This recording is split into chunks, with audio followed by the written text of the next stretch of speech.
create a climate in America where we say we have got to grow together. You know, I just realized when I celebrated my 70th birthday, gosh, I can't believe I'm going to a couple of weeks ago, that I had spent half my lifetime, 12 years as a governor, 8 years as your president, 15 years in my foundation, trying to help people make a living, start a business, take care of their kids and educate them, build out systems that worked in places where people are poor, and solve problems. Here's what I know. Wherever people are working together, good things are happening. Wherever they spend all their time fighting, somebody may win an election, but good things are not happening. So when Hillary says that this campaign is about stronger together, this is way more than a slogan. Because we got to build an economy that only will be stronger if we have more broadly based prosperity. Senator John McCain's economic advisor looked at her plan and Mr. Trump's, and they said if her plan gets implemented, it'll create at least 10.5 million more jobs than we would get if otherwise. And if his, we'll lose at least 3.5 million more. So when you hear that great line, what have you got to lose? Things are so bad. Start with 14 million jobs. We do not have 14 million jobs to lose. I'm sorry, I'm for Hillary. That's what you ought to say to people. And the other thing is, we got to live together. We have to practice inclusive cooperation. We need to protect and expand voting rights, not restrict them. You've had some experience here in Pennsylvania. I do want to compliment, however, the Republicans who admitted that in Pennsylvania they were trying to stop African Americans and Hispanics from voting because they were more likely to vote Democrat. They just admitted, yeah, there's a constitutional right to vote. We just want to make it harder for some people to exercise. Because in the rest of the country, they're saying, oh, we just care about the integrity of the ballot. We don't want voter fraud. So in case somebody mentions this to you, since 2000, more than 800 million votes have been cast in America in 4 presidential elections and all those midterms.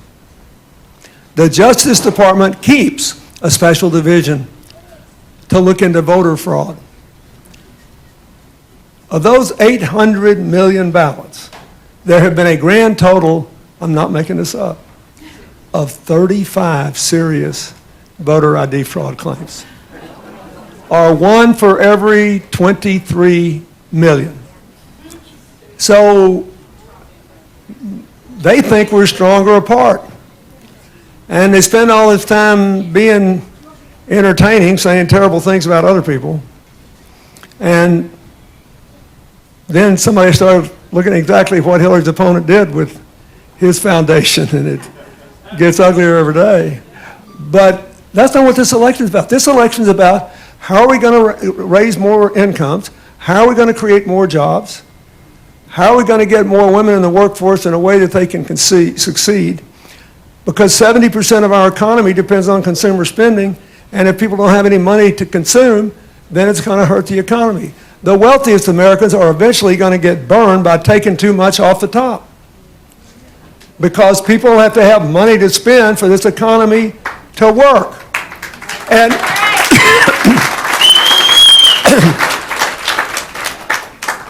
and I just would say this. She has continued to treat the voters with respect. She is the only candidate who has offered a plan to help places that have been especially hard hit in the economy, from coal country to Indian country to poor urban neighborhoods like the one I was in Pittsburgh today, to small town and rural America. The first person to offer a serious approach to this drug epidemic that's eating our country alive. And there's some of you here, besides me, that have gray hair. I can tell you this. This is the first drug epidemic in my lifetime where the addiction rates have been higher in small town and rural America than in big cities. Now, it's an equal opportunity killer. It kills Republicans and Democrats and people without regard to their race and religion.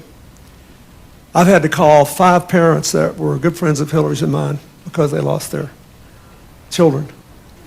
5. And I don't want to do it anymore. But right out the gate, as soon as she declared for president, Hillary offered a plan to address this. Last week, she fleshed out her mental health plan. You talk to she'd been meeting with big city police officers because of the concern about young people being shot who were unarmed and all these controversies. You know what they all asked for? They said, look, we're trying to train our people not to shoot too soon.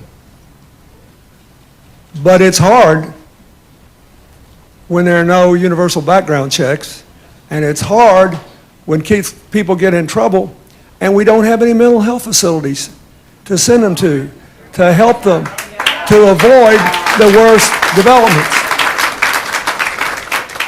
So that's the second point I want to make. She's got the only serious economic plan and the only serious plan to help us work together and live together. And the third thing is, she's the best change maker I've ever known. As I said at the Democratic Convention, everything she's ever touched, she made better. And all they can do is do what they've been doing, trying to drag her down. But it's gotten a little harder in the last day or two when all the evidence has come out. And the FBI said it wasn't a close call. She didn't do anything illegal. It wasn't close. And then they finally released the email where Secretary General Powell said he used a personal device too. It was all right till she did it. She's had a lot of experience like that. But nonetheless, it's better not to do it, so she said that. But we need to think about what we're going to do. I believe, based on 30 years of doing this work, I honestly believe that we are very close to being able to have the kind of broad-based growth we had when I was president, where everybody rises together. I think the president has done a better job managing this economy than he's often gotten credit for. Because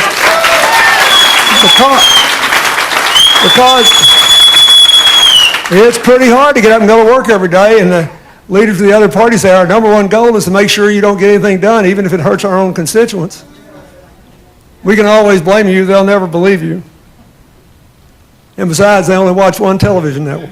Right? I mean, that's what they say, right? So, but the truth is, in fairness to Republicans, including the unprecedented number who have endorsed her, mostly over national security, the Dallas Morning News in Texas endorsed a Democrat yesterday for the first time since 1940.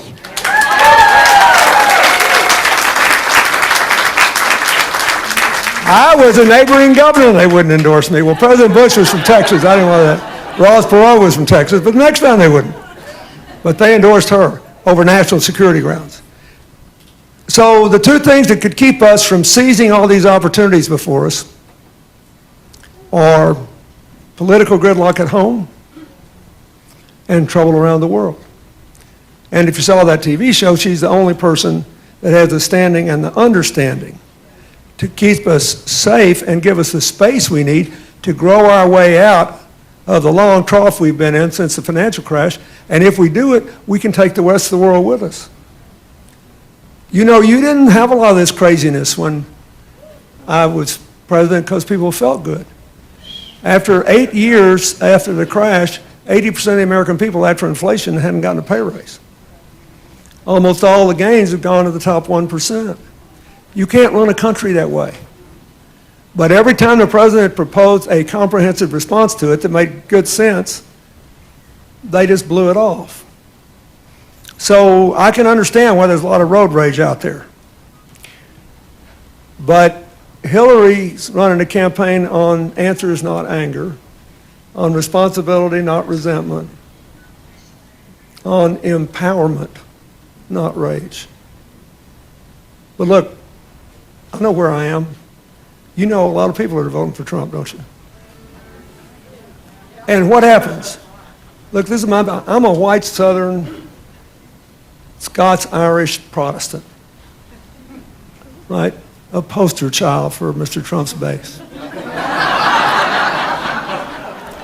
I believe, I hope I am the last president who can ever say he spent some time on a small farm as a child without any indoor plumbing. It's a great political line, but trust me, it's way overrated, the outhouse. Especially if you live in the South in the summertime, you got to look out for the snakes every time you go in. I'm saying this because I get it. You know what's happening. Too many of our fellow citizens get up every day, they look in the mirror, and they think every one of their tomorrows is going to be just like yesterday. They feel helpless, and it breeds rage. And they don't think they can provide for their children and their grandchildren, and it makes them sick. But we all were taught at our parents' knees that you don't make good decisions when you're mad. You make good decisions when you think and feel your way to the future. We live in an interdependent world. Even this crowd here is much more diverse than it would have been if we'd had this meeting 30 years ago.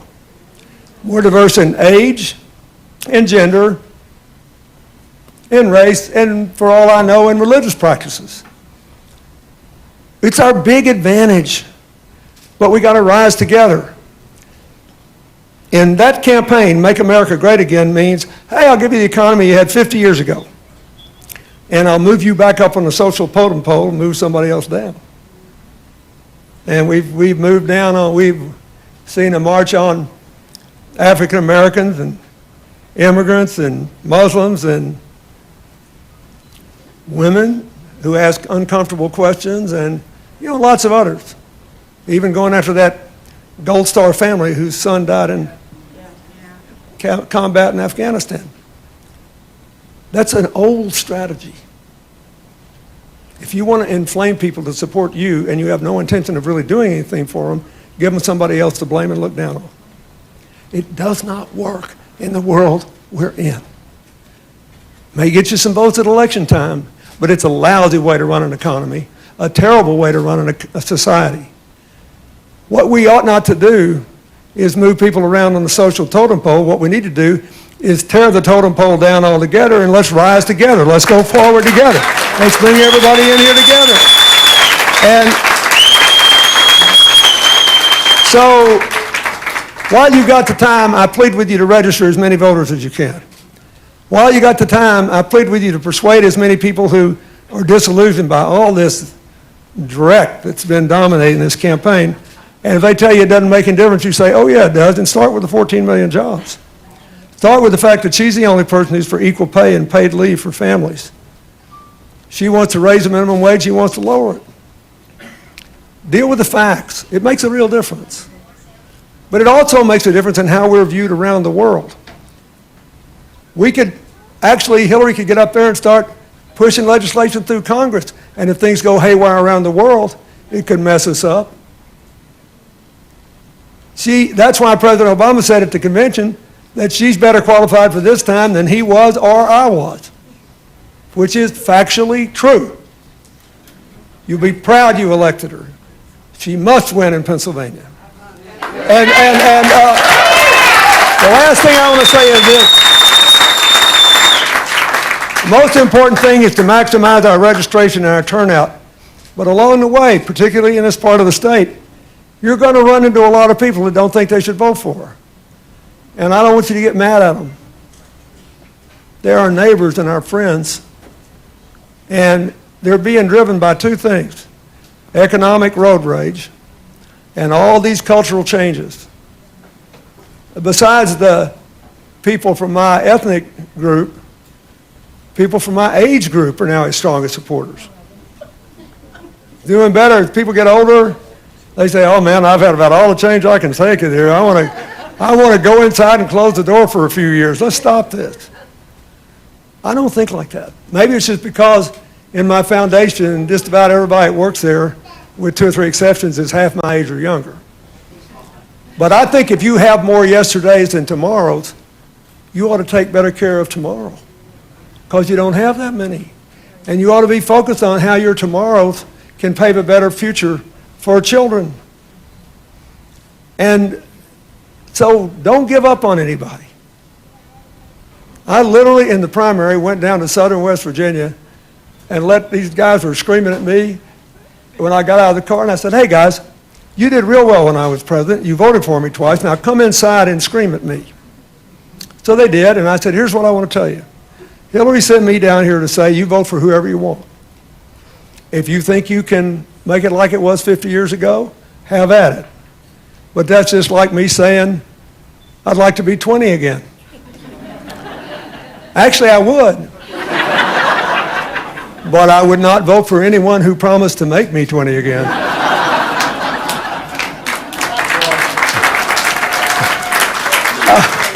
So I said, Hillary sent me down here to tell you, vote for whoever you want, but if she wins, she's coming back for you to try to take every area, every person, every decent, law-abiding person willing to work hard, let them make a new start. More jobs, higher incomes, more opportunities, more upward mobility, less inequality.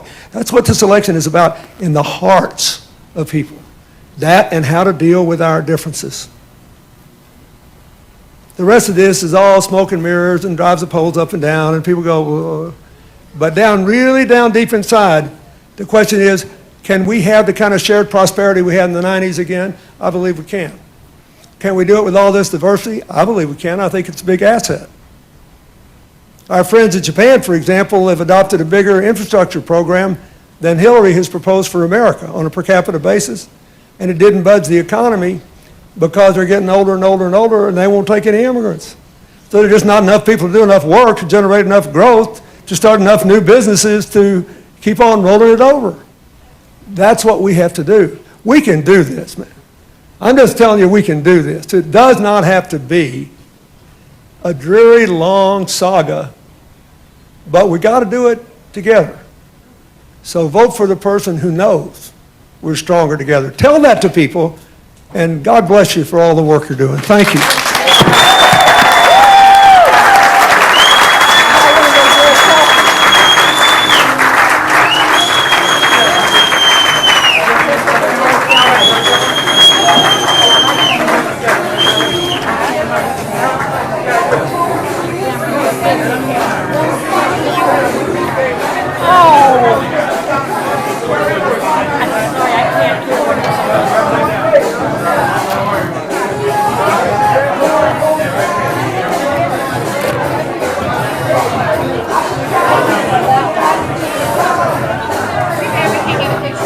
That's what I said. We're going to try to do a selfie.